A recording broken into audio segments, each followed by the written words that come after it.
Hi everybody, Mark Oman with MD Web Pro, and we're back for another Whiteboard Wednesday. And today we're going to talk about a topic which is very important when determining the return on investment for your web marketing dollars, and that is, what is the value of a search result?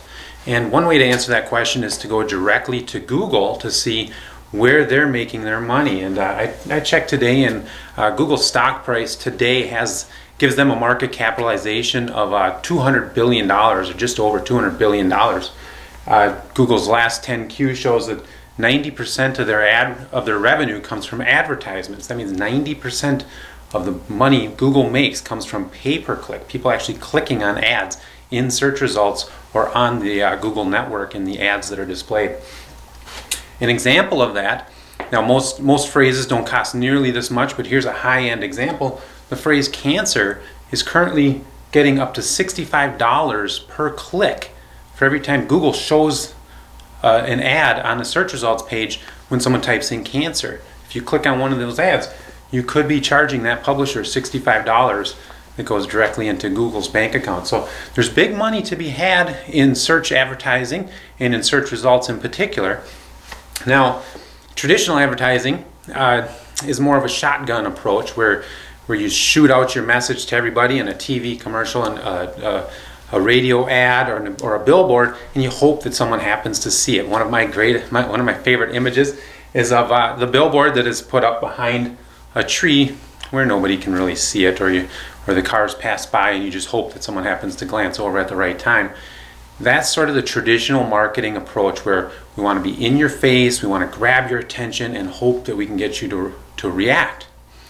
Well, search marketing is different, and that's what drives these dollars. Because instead of being in your face and hoping someone reacts, with search marketing, we're focusing on the user intent when they're ready to buy or when they're ready to learn. So an example of that is, we have our Google page here. When someone searches for plastic surgery New York, they're looking for a specific product, and Google's able to display results which hopefully cater to that user's needs. Google gets better and better at this every year. So what we have is the Google search results page with organic listings, and then of course the paid listings on the side, and sometimes some paid listings on the top.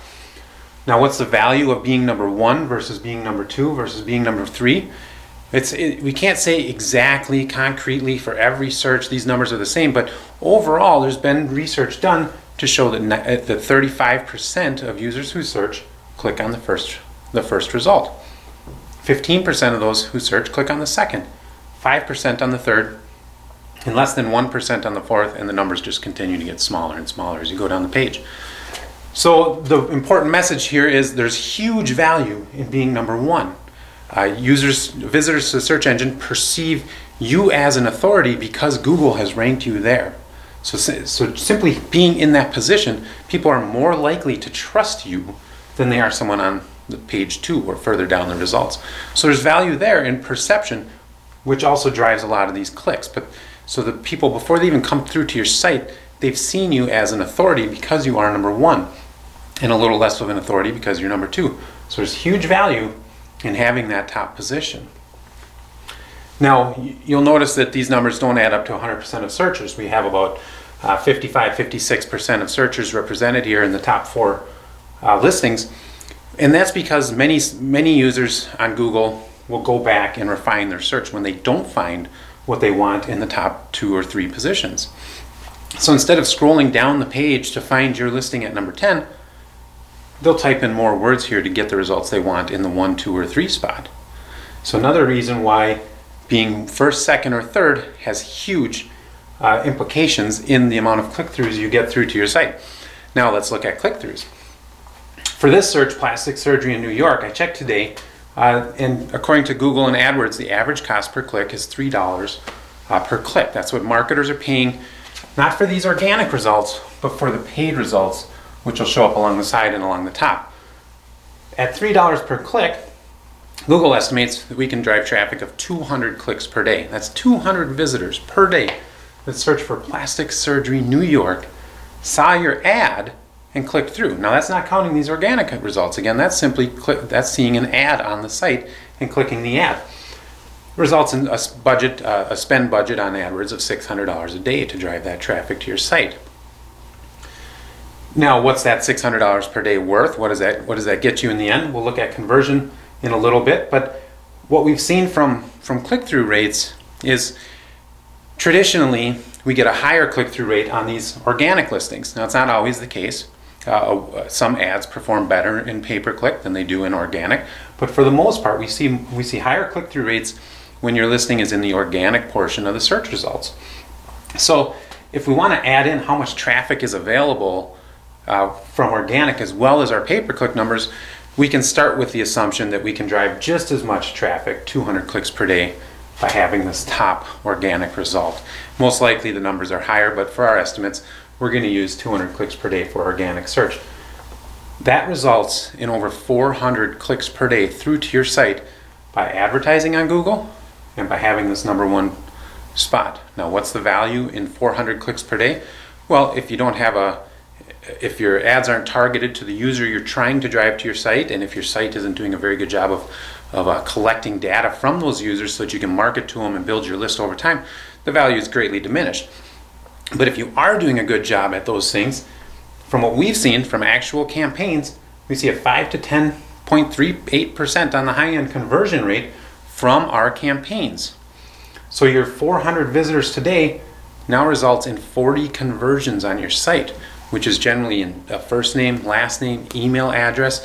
Sometimes it's even a full address, a birth date.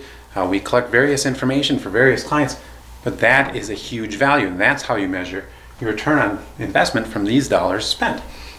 So the value of this first place search result, along with your pay-per-click ads, can be up to 40 visitors per day for one phrase.